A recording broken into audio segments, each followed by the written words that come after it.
There's so many ways to make money in real estate. It's like more than we could probably even count. Hey everyone, Justin Cooper with Pine Financial Group, where we work together so you succeed.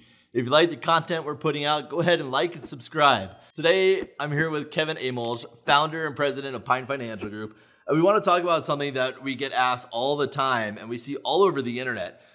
I have $10,000. How can I get started investing in real estate? So Kevin, why don't you walk us through what you would do if you were starting out and you had $10,000? Yeah, Coop, I'm so glad that you and I are doing this video together because I'm very curious what your thoughts are on this. Because look, I do get this feedback sometimes. I hear it on podcasts, I see it online, and it's like, how do you get started investing in real estate if you only have $10,000? And I happen to think that it's possible. You can get going. You can get a career started with as little as that, less than that even. But let's just use the 10,000 as an example. So the very first thing I would do, Coop, what do you think? I would set 1,000 aside just so I know I have some money for earnest money. Now, we talk a lot on this channel about how you could buy property no money down, and you don't need earnest money. Look, you could do a promissory note for earnest money if you need to, right? You don't need to have the cash to do the earnest money, but it sure is nice if you have it. Yeah, absolutely. I think that's such a great point, is setting some money aside right away. Instead of how much can I spend right away or how big of a house can I buy with $10,000, we're starting with the most basics of just setting a little bit of money aside. Okay, so now we're down to $9,000. Now, are you going to go out and do a deal with $9,000? Probably not. That's not enough reserves, even if you are able to get a no money down deal, to be successful. So I would not recommend going into a deal with only $9,000. So where am I going to spend that money? I think you really need to start building relationships and your education, and that's how you're going to excel. So I would join the National RIA and any other real estate investment associations in your town. I'm saying that for two reasons. I want the education that I'm going to get from the speakers, and I want to start meeting people that I could partner with, because I don't have the money to do the deal. I'm going to need to go out and find that money somewhere else. Yeah, I totally agree. I think partners is one of the most important ways when you only have $10,000. Now, nothing shameful about having $10,000. That's a good sum of money, especially if you're getting started or depending on where you are in life. $10,000 is real money, but is it enough to get started? And so I love the idea of going out and networking and being on the hunt for partners. I think that's such a great idea. And going to different meetups and joining different RIAs, such a great way to continue to educate yourself. There's so many ways to make money in real estate. It's like more than we could probably even count. I mean, there's a ton of ways. So what we really need to do next, Justin, is to figure out what is the area we want to master. What is the area of our focus?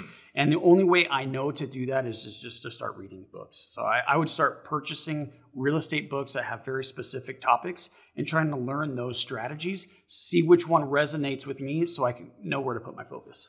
Well, you're talking to an author here of a couple books. So definitely check out pinefinancialgroup.com. Look up Kevin Amolsch on Amazon and find some of Kevin's books.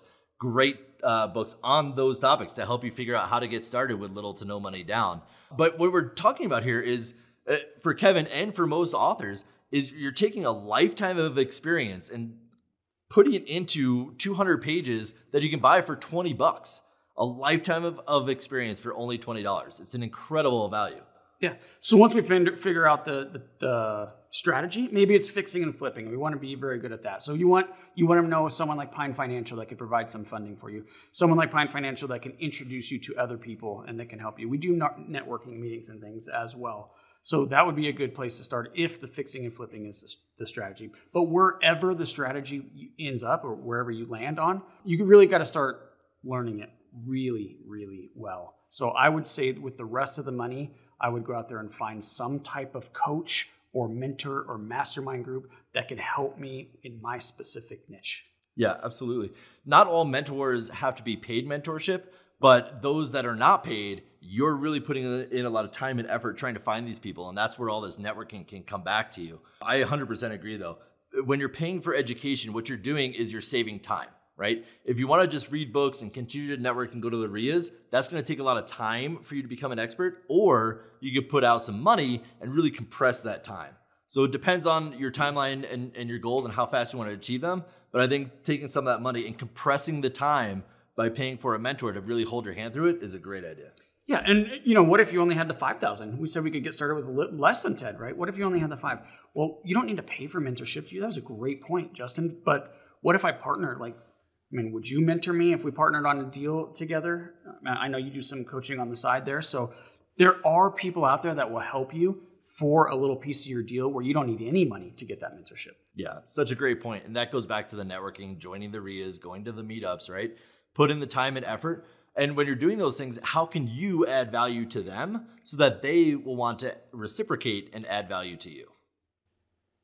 So that's what I would do with $10,000. I love it. I love it.